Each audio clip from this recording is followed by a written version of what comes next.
Hey, it's Craig. I just wanted to let you know that you can listen to Canadian History X early and ad-free on Amazon Music, included with Prime. One night back in the early 2000s, I was flipping through the channels trying to find something to watch. When I landed on the Discovery Channel, I saw something unexpected. A man was standing in the middle of the Canadian Arctic, tearing apart his snowmobile. I was immediately intrigued and I soon became a fan. Then I realized he was everywhere when he was name-dropped on King of the Hill and parodied on The Office. For the past 2 decades, he has taught us how to survive. Because of him, I know how to measure how much light is left in the day using just my outstretched hand, and I learned that you can eat snow for hydration, but not too much. I'm Craig Baird, and this is Canadian History X Biography. Today I'm joined by someone you might simply know as Survivorman, Les Stroud. Born on October 20th, 1961, Les Stroud didn't grow up off the grid. Instead, he was very much connected to it in the West End suburb of Toronto. From his home, Les's primary access to the outdoors was through the magic of television. Whether it was Jacques Cousteau, Tarzan movies, or the film Jeremiah Johnson, wilderness was always calling. At first, it was a passing interest because something else had his attention: music. Les said his musical awakening happened when his grade 7 teacher had the class study Jesus Christ Superstar. And that just took me to another world. I had no idea music like that existed. The rock opera by Andrew Lloyd Webber and Tim Rice retells the last 7 days of Jesus' life, and it's focused on the conflict between Jesus and Judas. The following year, a new music teacher focused on album studies, which included Goodbye Yellow Brick Road by Elton John. From there, his musical taste broadened to include the Beatles, Led Zeppelin, and other iconic rock bands. And that gave him an idea. He wanted to be a rock star. After high school, he went on to a music industrial arts program in London, Ontario, and he graduated in the early 1980s just as MTV hit the airways and music videos became all the rage.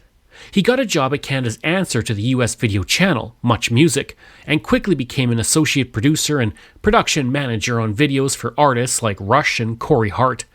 But he never quit his dream in the spotlight, so after work he played in a David Bowie cover band called the Diamond Dogs, a reference to Bowie's 1974 album of the same name. Les also wrote music and played guitar for New Regime. The Canadian New Wave band was active from 1982 to 1987, but Les left before they had been signed by RCA in 1984 and toured with Platinum Blonde a year later. But living a double life of producer by day and rock star wannabe by night began to wear on him. Feeling like he was coming to the end of a dream, something caught his eye: a course on how to survive the wilderness. Stroud says that the course he took at Humber College changed everything. And when I saw that, I took that. When I took that, I fell in love with that. And that's when I made a big switch, 26 years of age. That's it. You know what? I'm going to stop all my music. I literally put my guitar down. That's because Les had a new goal in mind. Instead of touring the biggest stages in the world, he was going to be one of the best outdoor guides in Canada. He left Much Music to work for various wilderness adventure companies, paddle whitewater rivers, and run dog teams.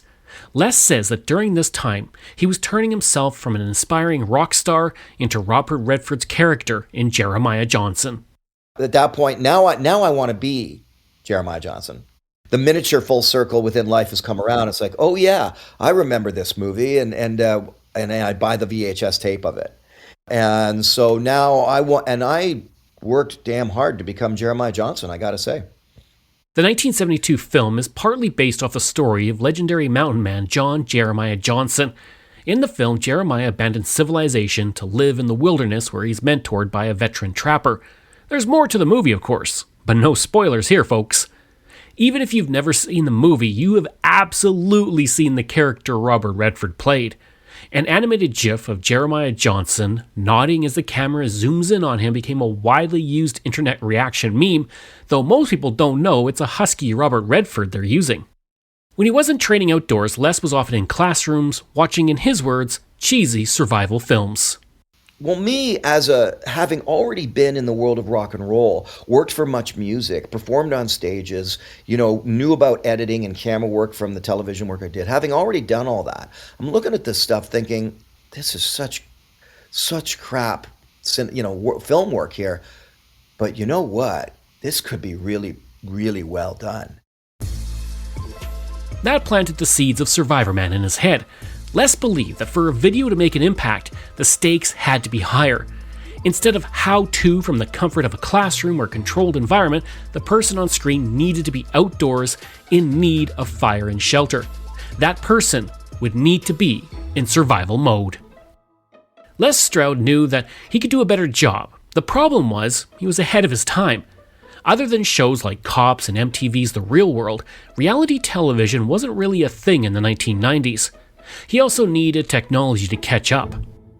A man or a woman could not go out on their own and hold any kind of camera that would deliver broadcast quality film, right? That's the key here, broadcast quality, by themselves. Over the next decade, while he waited for technology to catch up, he honed his skills, and by the time small digital cameras like the Sony VX1000 began to appear, he was ready. By then, it was the dawn of a new millennium, and 16 participants were left to survive in a remote area in Malaysia. They were filmed as they used minimal tools and supplies to build shelters and feed themselves, and their participation in a new reality show would change TV history. Hosted by Jeff Probst, Survivor was based on the Swedish show Expedition Robinson, created by Mark Burnett and Charlie Parsons.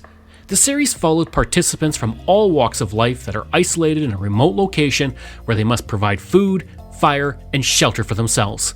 Every 3 days, one participant is removed from the series by a majority vote, as challenges are held to give a reward and immunity from being voted out from the series. The last remaining player is awarded a prize of $1 million. That first season aired from May to August 2000. After 39 days in the jungle and in front of 51.7 million viewers, Richard Hatch defeated Kelly Wigglesworth in a 4-3 jury vote.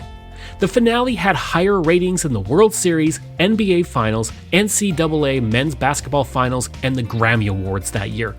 And television would never be the same, because after Survivor aired, approximately 51 million other reality competition programs were quickly put into production. Les watched Survivor and quickly realized that both technology and television were ready for what he had in mind. So, he called up Discovery Channel and pitched his idea. I said, I got this idea. I could survive by myself for a week in the wilderness. We call it 1 Week in the Wilderness with Les Stroud. It turned out that Discovery was looking for what he was selling but had no idea who to contact, and now the perfect person had just fallen into their lap with a fully formed idea. In 2001, Stroud produced his first survival video series for the show at discovery.ca. 5 segments, each 5 minutes long, would air from Monday to Friday, and they were an instant hit. In fact, ratings were so high that network executives told Les they would devote an entire hour of the Sunday recap show to his segments. And I thought, wow. And that was it took off from there. And where it led him was to his own TV show. Filming would have to be unique. Les would be left alone to operate all of the camera equipment himself. Unlike other survival shows that came before and after, where the host is joined by a camera crew and creates survival situations artificially, looking at you, Baird, Les's method wasn't about shock value, it was about survival. The first season would consist of 23 episodes, and it would be called Survivorman. It premiered on April 6, 2005, and in that first episode, viewers watched as Les tackled the challenge of surviving outdoors with only the clothes on his back, his harmonica by his side, and a multi-tool. Other everyday items would be used depending on the particular situation and the environment, because the assumption was that you would be in survival mode and be able to scavenge from what you had. In the first episode, Les simulated being stranded in Canada's boreal forest. And that season, he also survived the scorching heat of the Arizona desert, was marooned in the Costa Rican jungle, simulated being lost at sea, and struggled with a broken snowmobile in the Arctic, where he was also required to have a rifle to protect himself from polar bears. Oh, and he also had all his camera equipment with him. Now keep in mind, this was the early 2000s. No GoPro, no iPhones, just heavy equipment that weighed 23 kilograms, which he had to take with him everywhere. During a behind-the-scenes segment, Les stated that 65% of his time was spent setting up and taking down camera gear. If you saw Les walking off into the distance, that meant at the end of the shot he had to walk all the way back, get the equipment, before he could continue. Les says it was important to be completely authentic. He didn't want to fake anything. I was determined to tell a real story. Look, I ain't noble, but I didn't understand the concept of faking and pretending. I have little children to kiss goodnight. I didn't want to be a fraud. And if there's a camera guy there, you know they're eating. And they're eating in front of me. And it's unrealistic. Nobody's going to sit there and watch somebody really struggling after 3 days without food and not say, man, dude, take my power bar. You can hardly stand up. Take my power bar. That's what's going to happen. Like Les says, if there's a cheat, then what's the point? He also believes that the raw graininess of the digital cameras he used is what made the show feel so real. It had a unique guerrilla quality that would be lost today with GoPros and iPhones. Again, authenticity is what made people stop and watch. Someone like you, Craig, flipping the channel and going, what in the heck is this guy doing? What? Wait a minute. No, there's got to be a crew. Wait a minute. That guy's alone. And you see that little camera propped up on a little tripod in the back. He truly put his body on the line for the show. While surviving in a swamp in Georgia, he contracted a parasitic worm infestation, likely from turtle meat, that led to an infection in his mouth that lasted for a year. And it's not like Les went out into the wilderness unprepared, because he absolutely made sure to get professional advice first. Prior to filming, he consulted with local experts to learn about the flora and fauna of the area and survival techniques specific to the location. That attention to detail and Les's commitment to authenticity made the show an immediate hit and became one of Discovery Canada's most popular shows, and a second season was ordered, which would premiere in 2007. For survival scenarios that season, it would include running out of gas in the extreme heat of the Kalahari Desert, surviving in the depths of the Amazon, and simulating a hot air balloon emergency landing in northern South Africa. And once again, he put himself on the line. In the Amazon forest, he was forced to abandon all but 2 of his smaller cameras because a jaguar was stalking him nearby. One location he wanted to visit, but was unable to do so because of political issues, was Tibet. So I never got to, there to film there. But otherwise, I was total. The world was my oyster, and it was fun. Production even looked at going to Nepal, renting a helicopter to get aerial shots for the opening credits, but the cost was simply too high. And this was the day before plentiful drones. Les says Tibet remains on his bucket list, which, by the way, is not how the show selected locations. Picking up my locations entirely on my whim. Entirely. I'm like, well, I've never been to here. I got a budget now, right? At this point, season 2 or whatever, I got a budget now. I'm like, well, I've never been to Australia.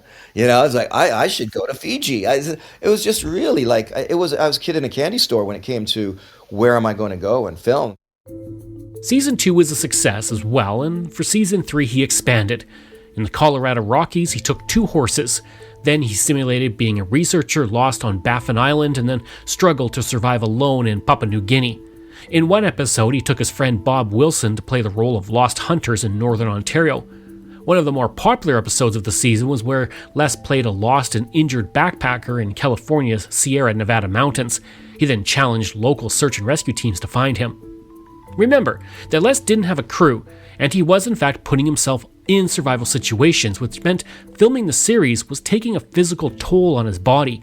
So the decision was made to pause the series. But that didn't hurt the show's popularity in the least, especially after one of the biggest shows on TV did a parody of it.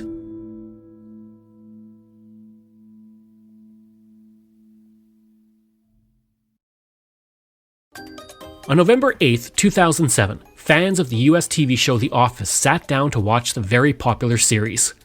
In this episode, Michael Scott feels left out after discovering that his employees went on a corporate wilderness retreat without him. To prove his toughness, he decides to survive on his own in the woods. Played by Steve Carell, who also wrote the episode, Michael documents his efforts with a small camera. The name of that episode? Survivorman. I mean, it was surreal. And I actually caught it as it aired on television at my girlfriend's house. And I thought, this is so out there. They contacted me, and they said, we're going to do this, and there was an opportunity for me to appear as a cameo on the show. Then the writer's strike hit, and they said, we cannot make a change now. We have to do the show as written. Meanwhile, Les was on hiatus, so he kept busy with other projects. In 2010, he produced the children's show Survive This and Survive This 2, which earned him a Gemini nomination. Then he made it back to our screens in Beyond Survival with Les Stroud, which debuted that same year and focused on indigenous survival techniques. He said the show was about reconnecting with nature. I wanted my own soul and heart to reconnect to nature, and I thought, what if I went out and lived with remote indigenous peoples who are out there to this day, still hunting with a spear in the jungle? So these things come out of what is it that Les Stroud really is interested in, wanting to do? What captures my interest at this moment? And I'll go for it. And sometimes they land, and sometimes they don't. Sometimes people are all about it and interested, and sometimes they just don't care. He returned to his flagship show after 4 years away with Survivorman 10 Days. It premiered in 2012 and consisted of two-part episodes. He survived on a mountain in Norway and then a Mexican desert island. An 8-episode 5th season debuted in early 2014. The first 4 episodes focused on solo survival, 2 episodes included Les' son Logan, and the final 2 episodes involved Les looking for evidence of the Sasquatch in Alberta and British Columbia. Survivorman was still incredibly popular, and Discovery Channel ordered a 7-episode 6th season which would focus on the mystery of Bigfoot. Les brought a scientific approach to the legend of the Sasquatch and the attempts to separate fact from fiction. A 7th season debuted in late 2015 and included Les being stranded in the Transylvanian Alps while Romanian search and rescue teams try to find him. He also traveled to India and the foothills of the Himalayas to survive amid the densest population of tigers in the world. And by now, if there was a survival situation somewhere in the world, Les had recreated it for his viewers. I have watched Survivorman more times than I can count, and you can enjoy episodes now on YouTube as well. One thing I always wanted to know was if it was tougher to survive in the heat of Kenya versus the bitter cold of Baffin Island. And Les says that when it comes to survival, it is not about geography. If it's cold, it's brutal. End of story. Cold. And I'll argue that with anyone. Cold will always be worse than hot. Sure, dehydration, sunstroke, I get all that. But even in Namibia, I was in Namibia, it was 160 degrees. 160 degrees. And you just sit in the shade and you don't move. And then you do things at night. But in the cold, you can't stop moving. There is no respite in the cold. There's no forgiveness time. While Survivorman ended a decade ago, Les didn't slow down. In 2018, he released Alaska's Grizzly Gauntlet, which explored survival methods and social structures of the Kodiak brown bear. Since 2020, he's been working with Chef Paul Rogalski on Wild Harvest to show how food in your own backyard can be made using wild ingredients. If survival is one part of the story of Les Stroud, every Survivorman viewer can tell you Les is an exceptional harmonica player, and music has always been an important part of the show. He put his guitar down for a decade to focus on wilderness survival, but he returned to his first passion and began to play at bars around Canada. And Les says that it felt good to be on stage with no agenda and just playing music for the love of it. I wasn't trying to be a rock star. I was just playing Cat Stevens, Tragically Hip, Gordon Lightfoot, and making some money. And so I just continued to do that. Les said the harmonica is used to entertain himself and the audiences while alone in nature, and it's also led to some pretty incredible moments on stage. Surreal to be asked to come down and blow the harmonica part the first harmonica riff I ever learned, Roadhouse Blues, with Robbie Krieger from The Doors and Alice Cooper singing. Come on. How I can't even get my brain around that sometimes. My music is all about celebrating nature. That's what it's all about, and that puts me in a very unique position. It's not lost on Les that 25 years after Survivorman debuted, his legacy is found on the genre he helped develop. Shows like Alone and YouTube channels like The Outdoor Boys and Camping with Steve may not have even existed if it wasn't for him. There's absolutely, trying not to be smug about it, but there's absolutely a moment where, I'll sit there with my wife and I can sit there and go, without Survivorman, Naked and Afraid, Dual Survival, Man vs. Wild, you Outdoor Boys, all the YouTube stuff, the Alaska show, and I can confidently go, without Survivorman, and it was because it took me years and it was a battle to get Survivorman on. Because of his experience as an innovator in filming survival shows, he also knows when others cut corners or lack complete authenticity, and he's not afraid to call it out. I'm like, yeah, there's even the Outdoor Boys guy, and he's great, and he's got an insane following, although he's stopped doing it.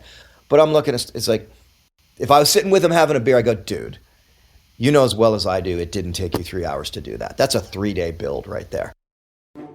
In the years since Survivorman, music has taken a more central role in Les's life. One of the biggest highlights of this upcoming year is the release of his second album, which will feature Canadian music icon Bruce Cockburn. He will also be releasing his second book, which is a follow-up to his award-winning children's book Wild Outside, and it's called Early Bird. And while the first book focused on kid-friendly activities and tips on how to safely observe wildlife, Early Bird will be Les's first foray into fiction. However, regardless of these other projects, wilderness survival is always part of Les's life, and he's never too far from it. Currently, he's producing a documentary called The Question of Bigfoot. I want someone who's a complete skeptic, who thinks it's all a bunch of BS, to sit back and watch this film and then go, well, I gotta think about this. And if you miss seeing Les on TV, you can head over to his YouTube channel where you can find director commentaries for his episodes. It's a feature that I personally love, because instead of a voiceover, Les sets up a camera and sits down to watch the show and pauses it to give you a unique insight on his experience. I wanted the idea is I wanted you sitting with me on the couch and we going through it. And I think I achieved that. It's been fun. For Les, those at home have given him unique opportunities he's very grateful for. He also hopes to inspire those watching to get out there and appreciate nature and fall in love with it like he has. I just desperately want people to reconnect to nature. That's it. That's all Survivorman was. Here's some skills. Now, don't you feel more comfortable out there? Good. Now you'll go out there more often. You're going out there more often? Good. Now you're reconnecting with nature. That's because Les believes that the more people experience nature, the more they will fight to protect it. The Ontario government is saying we're gonna rip apart the greenbelt here and make it all condos. Enough people go, whoa. I've hiked those trails. I just want people back out in nature for their own soul sake and for the sake of nature itself. That is the underlying mission. Les says, in the end, his path may not have taken him to the world's biggest stages, but by staying true to himself and sharing his love for the outdoors is something he will always be proud of. Yes, I wanted to be Neil Young and Jimmy Page. I accept it. Guilty. But for survival, I truly just wanted to teach you some great skills to get you back out in nature. So isn't it interesting that when you stick to your authentic self, where you really, you kind of land in some of those places you were kind of dreaming about landing, but you got to stick to your authentic self, and it worked for me. So, if you're listening, please take a moment to get out there and touch some grass. This episode was written by myself, Craig Baird, and my executive producer, Dila Velasquez. Audio production by Rosalind Kufor and Rob Johnston. If this is your first time listening and you like what you heard, please take a moment and give us a 5-star review. And I love hearing from you. And if you have a show topic you want me to cover, you can email me at craig@canadaehx.com. You can also visit my website as well as my social media. I will include all of those in my show notes. Until next time, I'm Craig Baird, and this was Canadian History X.